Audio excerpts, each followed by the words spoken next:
Hi, I'm Father Anthony Hannon from Enviam Patches, and this is To Prepare His Way. When Jesus walked the earth, was there such a thing as exemptions in Roman society? Well, yes, there was. The Jewish people were exempt from offering appeasements and sacrifices to the pagan gods. See, the Romans were superstitious people. They were polytheistic. They believed in many gods. And they thought that if they didn't appease the gods, that bad things would happen. That they could experience drought or famine. They could experience a plague.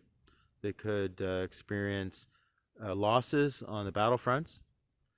The women could become barren. All sorts of bad things could happen.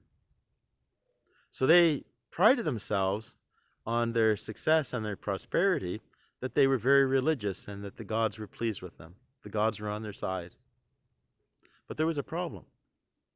The Jewish people would not offer sacrifices or appeasements to their gods. But the Romans weren't stupid. They saw that there was, a lot of Jewish people. They were very plentiful. And they also realized that the Jewish people were around for a long time. They were a people of antiquity. Religion was a religion of antiquity, and that the gods must at least tolerate them. So when the Jewish leaders proposed that although they would not offer sacrifices to their gods, what they would do is they would pray for the emperor and for the empire, and they would be good citizens, and they would pray for the benefit of all to their God, the God who made heaven and earth. So this was amicable to the Romans, and hence the Jewish people were exempt from those things. Now, maybe you can help me out with this, because, I haven't read everything. I don't know everything. But to my knowledge, I don't think there's anywhere in the scriptures or anywhere in the historical record claiming that Jesus told anyone that they ought to forfeit their exemption. If it's expedient, if you're in an area where, like you're the only one or something like that, it's okay to offer some incense on a pagan altar or bow down to an idol or offer and partake in a meal that was been offered to idols or something like that. I don't know of anywhere where Jesus taught that they should forfeit their exemption. Are there any exemptions today? Well, yes, there is. At least in what I might call the former free world, like Canada, a country like Canada, there are exemptions from wearing these things. And most of the exemptions, I think, in most jurisdictions, if not all, are written such that anyone can claim the exemption, and that no one has the right to ask them even what their particular exemption is. For example, in this area, if wearing one of these things causes difficulty in breathing, it doesn't say to what degree, then that is a legitimate exemption. If it causes difficulty in thinking, cognitive difficulties, then that is an exemption. And with the province-wide mandate, there is a further exemption, which is if wearing one of these things violates the Code of Human Rights of Ontario, then a person is exempt as well.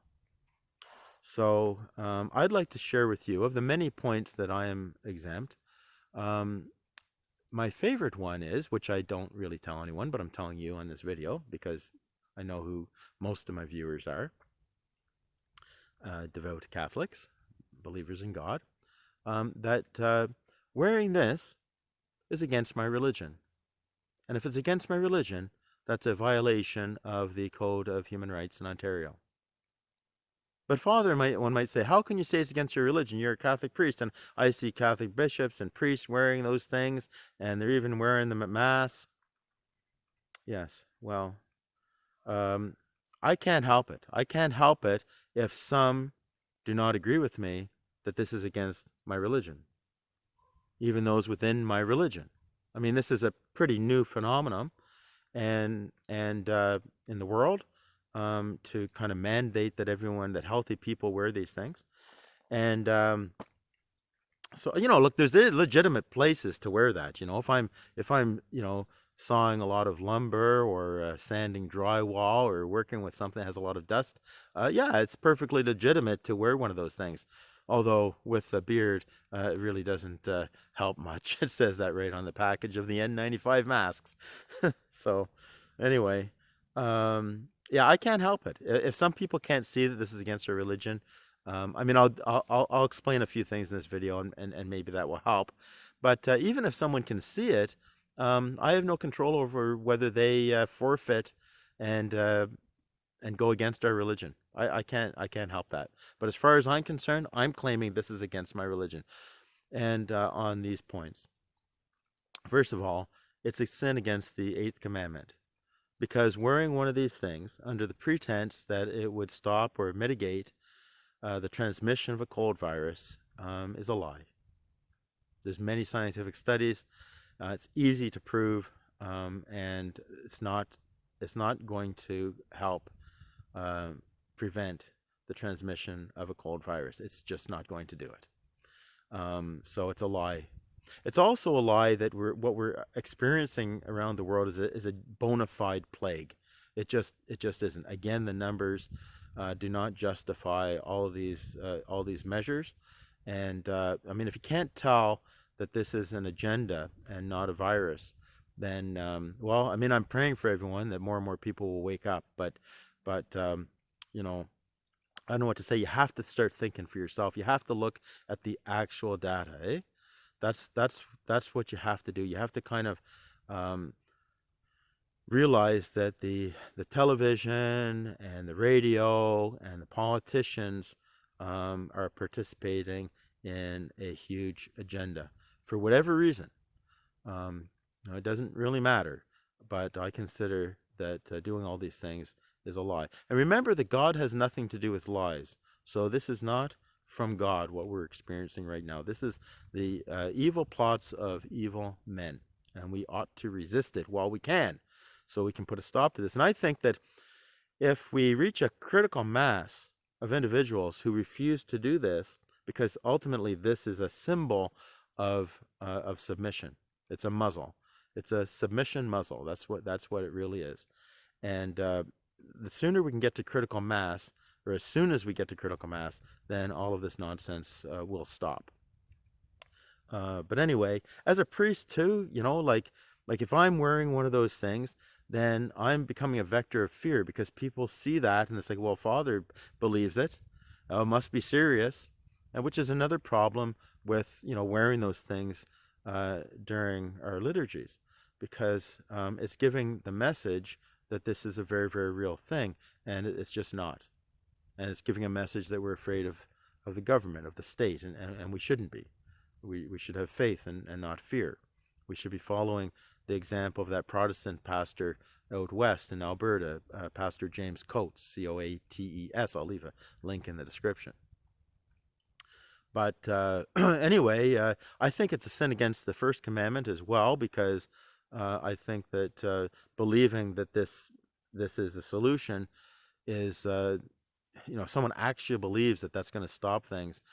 That's at the level of superstition, so that's against the first commandment. And to the extent that those who wear this can experience some health problems, dental problems, mouth diseases, skin diseases, and get otherwise, more susceptible to colds, then I would say to a certain degree, that's also a sin against the fifth commandment. Eh? So anyway, I was in a store today, and there was an employee assigned at the front of the store. As she was disinfecting all the shopping carts, and she was kind of a bigger woman, middle aged, kind of strong personality, and she would just be offering people shopping carts. But there was a man a few ahead of me, and he wasn't wearing a mask. He's an older man, definitely a senior citizen. And she said, "Sir, do you have a mask?" And he says, "Oh, sorry, I forgot." And then he took a mask out of his pocket and he tried to put it on. He couldn't put it on immediately, so he excused himself and turned around. Then it was all awkward because all of a sudden he was kind of, a couple feet away from other customers. So there goes the 6 feet distancing and all of that stuff. And anyway, a couple ladies in front of me, they had those things on, so they just went and took a shopping cart. And when I went in, the employee said, "Sir, do you have a mask?" I said, "No, I'm exempt, thank you." And she just looked away, and I grabbed a shopping cart and I went shopping. A little later, another employee came and said, "Sir, did someone offer you a mask?" And I said, "I'm exempt." And she said, "Okay," and walked away. And that was it. And I was able to be the most friendly person in the whole store, smiling at everyone, saying, "Hi, how are you?" And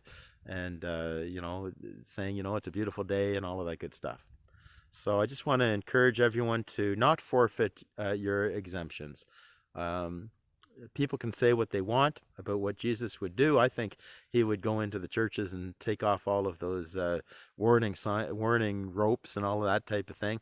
And I think maybe he would get rid of the hand sanitizer and the contact tracing and tell everyone to stop being afraid. That's what I think. Other people might have a different opinion of what he might do. I don't buy this kind of, "Oh, he would wear it because it's a sign of compassion to those who are afraid." No, we must not be a sign. Must not be a vector of fear. We must not be a cause of scandal to others. So don't participate in the lie. So there you go. That's it for today. May Almighty God bless you and everyone in the name of the Father and of the Son and of the Holy Spirit.